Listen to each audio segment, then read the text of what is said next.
Nadreen, Pakistan एक नजरिए के नाम पर वजूद में आया। ये सिर्फ एक जमीन का टुकड़ा नहीं बल्कि एक ख्वाब की ताबीर है, एक वादा है, एक अमानत है। कायद आज़म ने फरमाया था कि पाकिस्तान एक ऐसी सरजमीन होगी जहां मुसलमान आज़ादी के साथ अपने दीन पर अमल कर सकेंगे, जहां इस्लामी इक़दार और तहजीब की हिफाजत होगी। लेकिन अफसोस, आज के हालात देखकर यूं लगता है हमारे नज़रिए को हर डायरेक्शन से चैलेंज किया जा रहा है। कहीं मजहबी इक़दार पर हमले हो रहे हैं तो कहीं हमारी सकाफत को तोड़ने की कोशिशें की जा रही हैं। हालिया दिनों में दो बड़े वाक़यात ने पूरी कौम को हिला के रख दिया है। एक तरफ इस्लामाबाद में मदनी मस्जिद, जो एक तारीखी और रूहानी हैसियत रखती थी, उसको शहीद कर दिया गया। इबादत गाहें मुसलमानों के ईमान और उनकी पहचान की अलामत है। उन्हें गिराना सिर्फ ईंट और पत्थर तोड़ना नहीं बल्कि मुसलमानों के दिलों को जख्मी करना और एक रूहानी रिश्ता ख़त्म करने के मुतरादिफ है। ये वाक़या हमारे ईमान पर बराह रास्त अटैक था। और दूसरी तरफ लाहौर में एक ऐसा कॉन्सर्ट मुनक्किद किया गया जिसे आवामी ज़ुबान में दजाली कॉन्सर्ट कहा जा रहा है। ये महज एक म्यूजिकल शो नहीं था बल्कि स्टेज पर पेश किए गए मनाजिर, रोशनियों का खेल और अलामती अशकाल ने यह वाज़े कर दिया कि एक मुनज़्ज़म नज़रियाती हमला है। ऐसा महसूस होता था कि मगरबी कल्चर और दज्जाली नज़रियात को नौजवान नस्ल के जहनों में दाखिल करने की कोशिश की जा रही है। ये सिर्फ एंटरटेनमेंट थोड़ी थी बल्कि एक एजेंडा था, एक फिक्री यलगार थी। अब सवाल ये है, क्या ये सब महज इत्तेफाक है?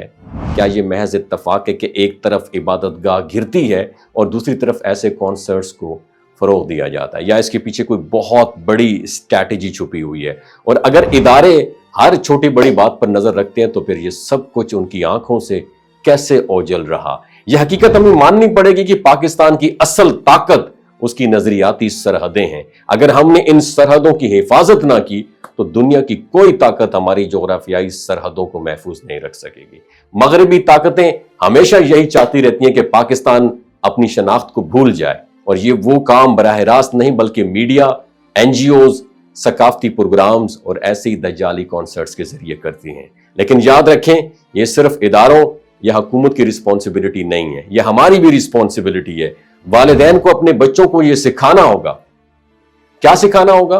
कि तरक्की का मतलब दूसरों की अंधी तकलीद नहीं बल्कि अपनी बुनियादों पर खड़े होकर आगे मूव करना है।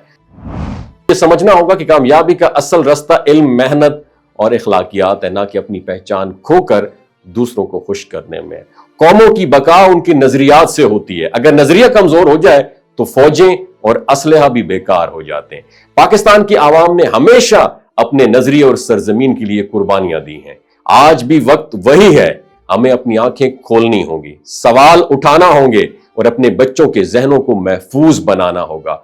लाहौर का दजाली कॉन्सर्ट और इस्लामाबाद की मदनी मस्जिद का वाकया हमें एक सबक दे रहा है कि दुश्मन अब सिर्फ बारूद और हथियारों से हमला नहीं करता बल्कि कल्चर, मीडिया और फैशन के जरिए हमारे जहनों और ईमान पर अटैक करता है। पाकिस्तान सिर्फ एक जोग्राफिया नहीं, एक नजरिया है, और इस नजरिए की हिफाजत हम सब की रिस्पॉन्सिबिलिटी है। और अगर हमने आज अपनी वैल्यूज और अपनी आइडेंटिटी का दिफा न किया तो आने वाले कल में ना हमारी नस्लें महफूज रहेंगी और ना ही ये सरजमीन।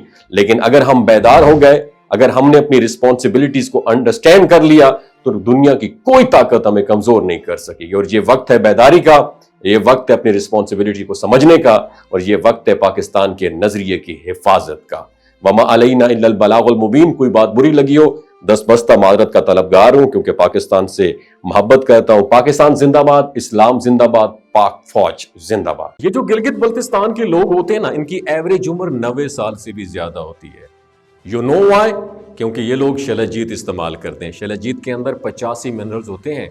अगर आप चीज़ों को जल्दी भूल जाते हैं, मर्दाना कमजोरी महसूस करते हैं, औलाद जैसी नेमत से महरूम हैं, और आप स्पर्म काउंट आपके कम है, टेस्टोस्टेरोन हार्मोन इम्बैलेंस है, आप सदाबहार जवान नजर आना चाहते हैं, खून की कमी को दूर करना चाहते हैं, हड्डियों जोड़ों के दर्दों से निजात हासिल करना चाहते हैं, मोटापा कम करना चाहते हैं, तो डॉक्टर असद महमूद की प्योर एंड नेचुरल शलजीत जरूर इस्तेमाल करें। एक बात आपने दिमाग की खिड़कियों को खोल के अपनी सुननी है, हमेशा ऑर्गेनिक और कुदरती चीज़ों का इस्तेमाल करें। केमिकल वाले फूड सप्लीमेंट खुदारा इस्तेमाल नहीं करने। अगर आप डॉक्टर असद महमूद की प्योर एंड नेचुरल शलजीत को ऑर्डर करना चाहते हैं, नीचे दिए गए नंबर पर व्हाट्सएप करें। 3 बातों का ख्याल रखना है: हाई ब्लड प्रेशर में मुब्तला अफराद, खवातीन जो प्रेग्नेंट हैं, और 15 से 20 साल की जो नौजवान नस्ल है जो गैर शादीशुदा हैं, اپنے سیکشول پاور کو بوسٹ کرنے کے لیے استعمال کرنا چاہتے ہیں تو ڈاکٹر کی ایڈوائس کے بغیر استعمال نہ کریں. باقی سارے لوگ بے دھڑک گرمی اور سردیوں میں استعمال کر سکتے ہیں. اپنا بہت خیال رکھیے گا. اللہ حافظ.